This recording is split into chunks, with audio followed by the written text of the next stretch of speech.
Imagine a king at the height of his power, a man draped in silk and gold, commanding armies and ruling over lands so vast that his word alone shaped the lives of millions. For years, he was seen as untouchable, a figure larger than life itself. But then something began to change, something no one could explain. At first, it was just whispers in the palace corridors that the king appeared weaker, his skin pale, his energy fading. But soon, the truth could not be hidden. His body, once strong and commanding, began to betray him in the most horrifying way imaginable. Flesh that should have carried the glow of vitality began to waste away, as if time itself had turned against him. This was no ordinary sickness, no common plague that healers could name. It was a mystery, one that left even the wisest physicians in shock.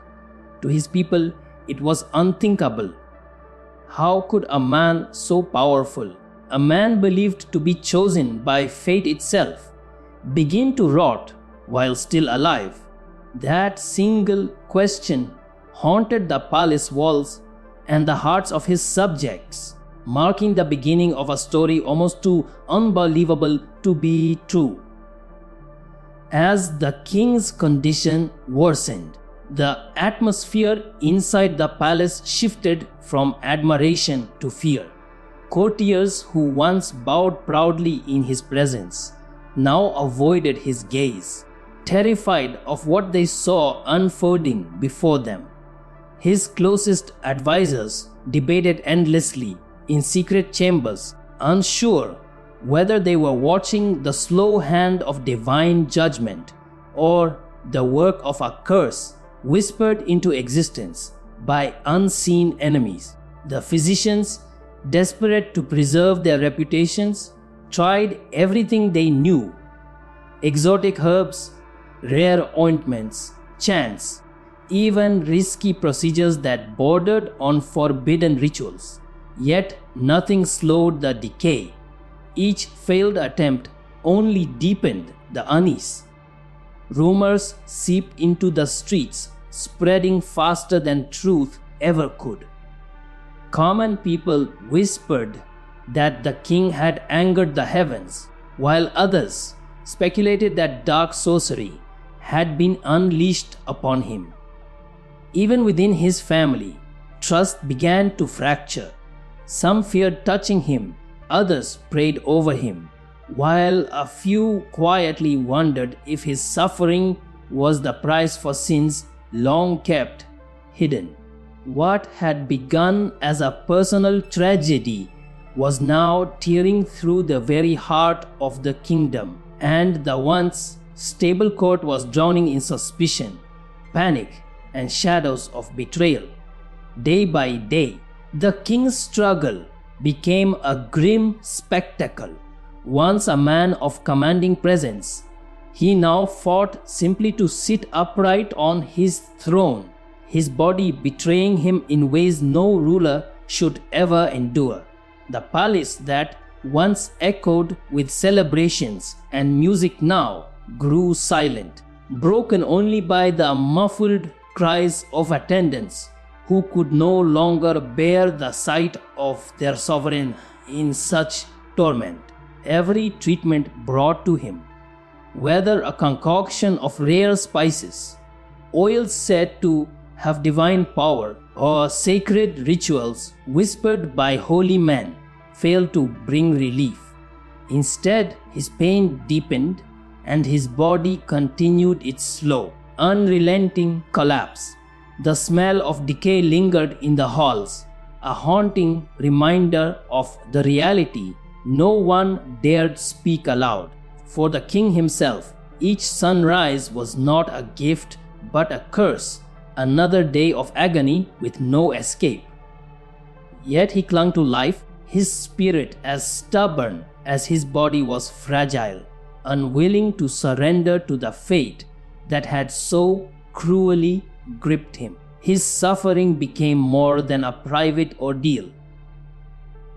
It was a mirror to his kingdom, reflecting the helplessness of an entire nation, watching their symbol of strength fall apart before their eyes.